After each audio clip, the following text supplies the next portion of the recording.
Finalement, qui était Napoléon? Un tyran sanguinaire? Un monarque conquérant? Un révolutionnaire? Un réformateur? Un génie de la guerre? Un empereur? Un homme qui cherchait souvent la paix? Un manipulateur des foules? Un homme populaire en son temps qui fut placé ici par la Providence? Peut-être un homme de science aussi. Et si en fait Napoléon c'était un peu tout ça à la fois? Un enfant qui a quitté son île, qui a dû se battre pour se faire une place dans un contexte de guerre et de violence, qui s'est retrouvé grâce à son génie, mais un peu par chance, à la tête d'un pays en crise, qui croyait en des idées, prisées par les réalités de la vie et du monde. Napoléon, c'est avant tout une histoire au rebondissement intense, qui en inspirerait plus d'un. Celle d'un homme à qui on peut faire des reproches, mais qui aura tout donné à ce peuple français qu'il a tant aimé. Et quand vous savez ça, vous avez beau la connaître par cœur, vous serez toujours en larmes à la fin de l'histoire.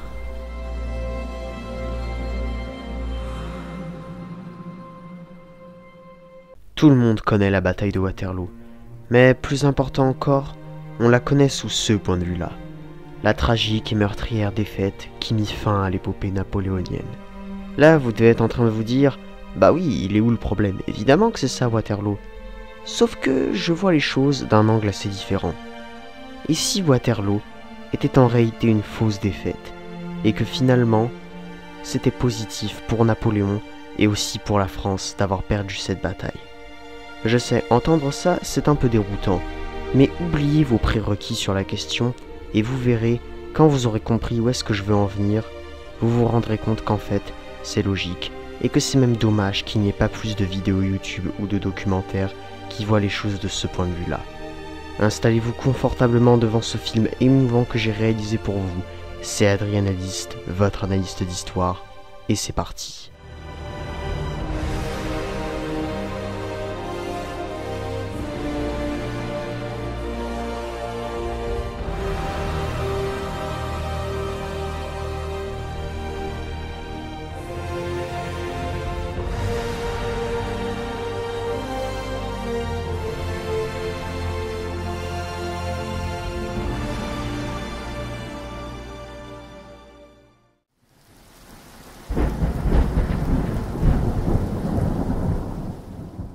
Dans l'épisode précédent, nous avons assisté à un des moments les plus étonnants de l'histoire de France, le ralliement spectaculaire des troupes royalistes à Napoléon. Souvenez-vous, tout a commencé lorsque Napoléon s'est échappé de l'île d'Elbe pour tenter un retour audacieux au pouvoir. Les soldats qui devaient l'arrêter ont finalement été les premiers à l'acclamer.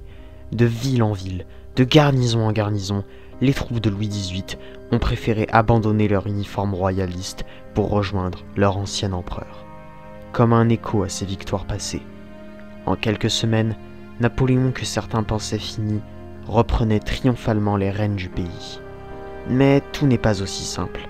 Ce retour en force a précipité la fuite de Louis XVIII, qui a quitté Paris sans attendre, laissant la voie libre à Napoléon pour retrouver le trône. Pourtant, la situation est bien plus fragile qu'il n'y paraît. Si une partie de l'armée est restée fidèle à l'empereur, Napoléon a perdu le soutien d'une frange importante de la population, épuisée par les guerres et inquiète des nouvelles tensions à venir. Le retour de l'aigle n'est pas accueilli avec le même enthousiasme dans tous les cœurs français. Dès que Napoléon est revenu, les grandes puissances européennes n'ont pas tardé à réagir. Malgré ses efforts pour proposer la paix, ses anciens ennemis ne croyaient plus en ses intentions. Une nouvelle coalition s'est formée, encore plus puissante que les précédentes. L'Angleterre, la Prusse, l'Autriche, la Russie, tous se sont engagés à en finir une bonne fois pour toutes avec celui qu'ils appellent l'usurpateur. Napoléon le sait, cette fois-ci, l'affrontement sera total, la Belgique est la clé. Pour prendre l'initiative, Napoléon lance une campagne fulgurante en Belgique, espérant diviser les forces de la coalition avant qu'elles ne puissent se regrouper. Et cela commence bien. Les premiers engagements sont des succès pour l'empereur, avec quelques petites victoires remportées à Ligny et Quatre-Bras.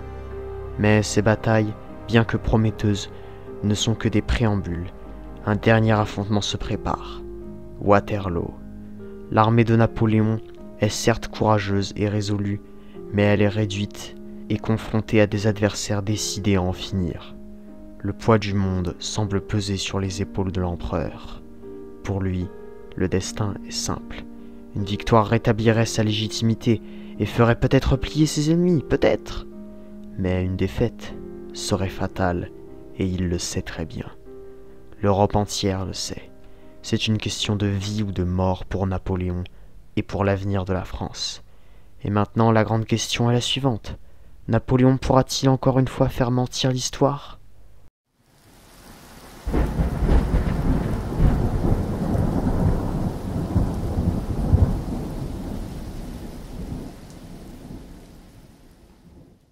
D'un côté, Napoléon dispose d'environ 73 000 hommes, une armée composée de vétérans aguerris, mais aussi d'hommes plus jeunes, moins expérimentés. Face à lui, les forces alliées menées par le duc Wellington comptent près de 68 000 soldats, avec une majorité de troupes britanniques, mais aussi des Néerlandais, des Belges et des Allemands. À cela s'ajoute une menace latente, les Prussiens de Blücher, en route pour rejoindre le champ de bataille avec 50 000 soldats supplémentaires. Pour Napoléon, la situation est complexe. Il sait qu'il doit diviser ses ennemis et les battre séparément. Une victoire aujourd'hui pourrait lui permettre d'anéantir l'armée des coalisés, dont les plans de retraite sont d'ailleurs désastreux, et après ça, entrer dans Bruxelles. Mais pour Wellington, l'objectif est simple, tenir jusqu'à l'arrivée des Prussiens. S'il arrive à temps, la grande armée de Napoléon sera acculée et détruite. Pour Napoléon, une défaite serait fatale. Il perdrait définitivement le soutien du peuple et la France serait envahie de toutes parts en l'absence d'armée pour la défendre. Napoléon joue donc littéralement son destin sur cette bataille. Aussi, malgré tout son génie, il est un homme diminué. Les témoins de l'époque décrivent un empereur affaibli, souffrant de violentes douleurs, peut-être d'une maladie gastrique qui l'a cloué au lit la veille de la bataille. Cela l'empêche de prendre des décisions avec son habituelle clarté. Son plan est pourtant audacieux. Frapper les alliés de Wellington avant que les Prussiens ne puissent se joindre à eux. Grouchy, son maréchal, est envoyé avec une force de 30 000 hommes pour ralentir les Prussiens. Napoléon, lui, attaque directement Wellington.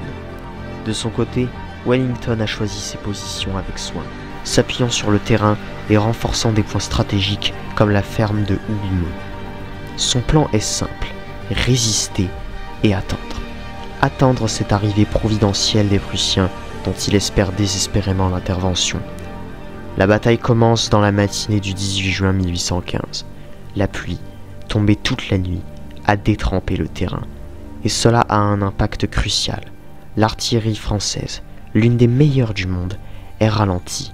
Les boulets, au lieu de rebondir sur le sol sec et causer des ravages dans les rangs ennemis, s'enfoncent dans la boue. Napoléon est contraint de retarder son attaque pour laisser sécher le terrain. Il perd ainsi de précieuses heures. Vers 11 heures, l'assaut commence.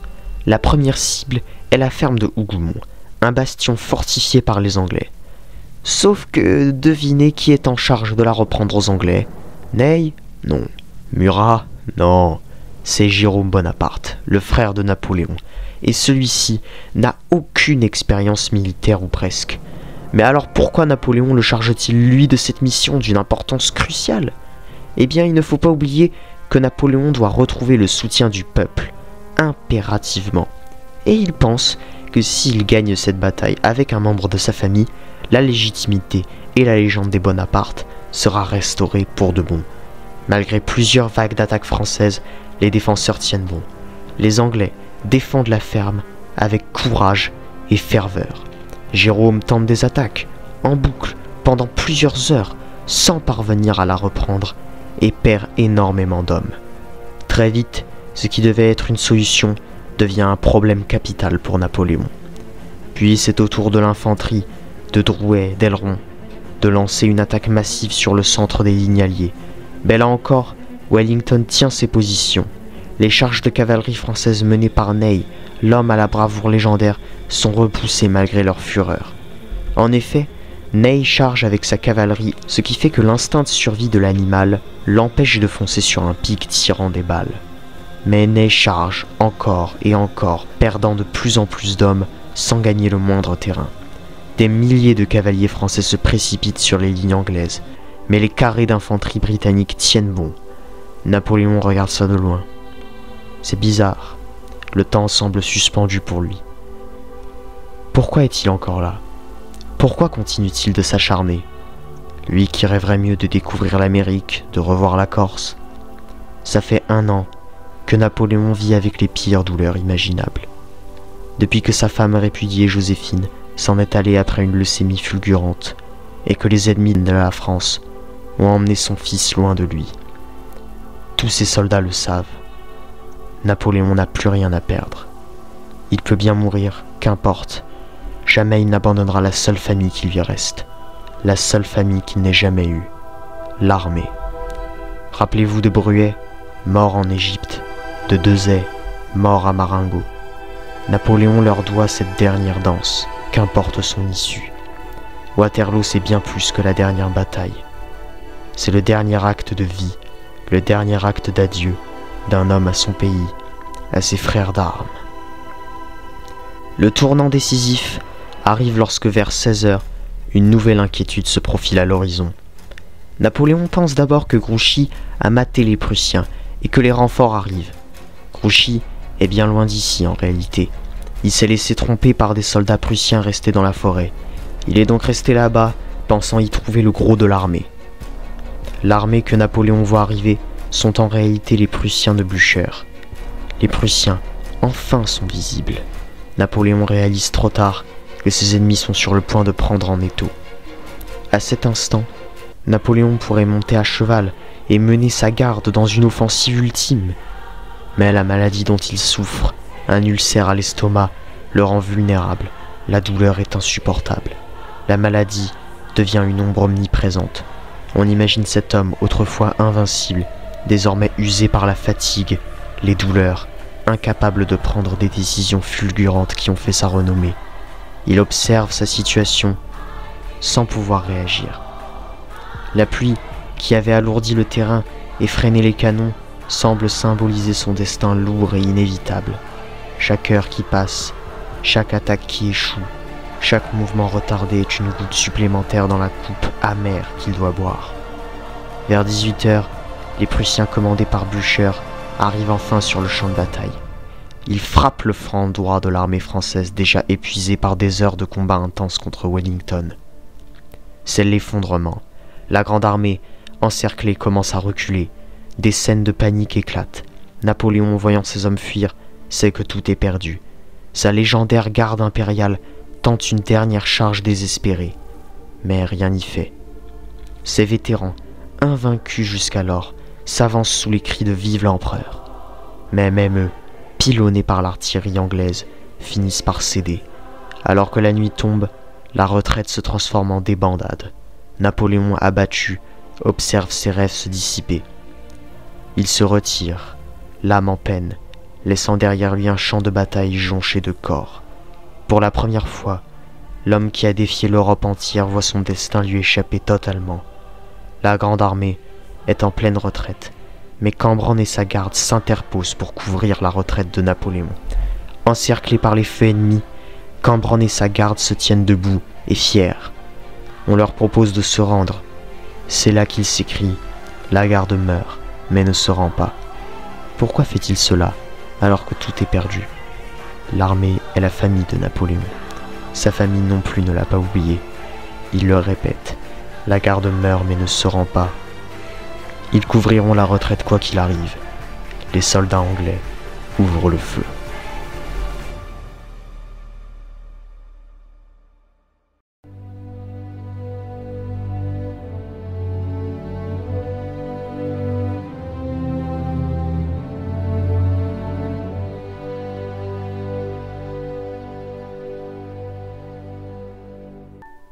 Mais alors, qui était vraiment Napoléon au final? Ça, on ne le saura sûrement jamais avec certitude. Ce qu'on sait en revanche, c'est que son histoire incroyable aux rebondissements intenses continuera de marquer les mémoires et d'en inspirer plus d'un au fil des siècles et des millénaires. Et si finalement c'était ça le plus important? Pas l'histoire, mais les histoires, et celles que Napoléon nous a fait vivre celle qu'on nous raconte depuis toujours à propos de Napoléon, elle est la plus grande histoire qu'on ait jamais connue. Merci à tous d'avoir regardé cette vidéo et abonnez-vous si elle vous a plu. C'était Adrien Analyste, votre analyste d'histoire.